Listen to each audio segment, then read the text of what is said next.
ప్రతి అందరి ఇంట్లో ఇలానే ఉంటుందా? ఉండదో నాకు తెలీదు గానీ, మా ఇంట్లో అంతే. ఒకళ్ళకి నచ్చింది ఇంకోళ్ళకి నచ్చదు. నేను బయటకి తిరగాలని అంటాను. తనేమించి ఇంట్లో ఉండాలని అంటాడు.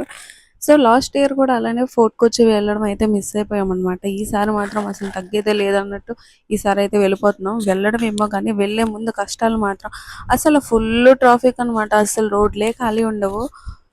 మన సైడ్ అయితే హెల్మెట్ పెట్టుకోకపోయినా పెద్ద పట్టించుకోరు గానీ, ఇక్కడ ముందు వెనకన కూర్చునే వాళ్ళకి కూడా హెల్మెట్ లేకపోతే మాత్రం అస్సలు ఊరుకోరు.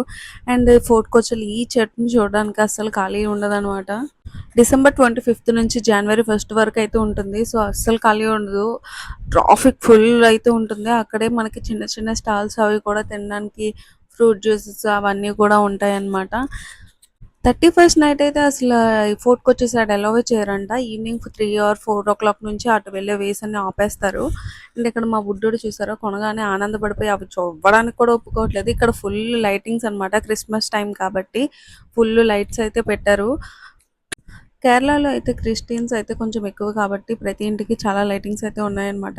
అండ్ ఈ చెట్టు దూరం నుంచి చూస్తే ఎంత అందంగా కనిపిస్తుందో ఫుల్ లైటింగ్స్‌తో. లాస్ట్ ఇయర్ బ్లూ అంట. ఈసారి అయితే గోల్డ్ కలరు.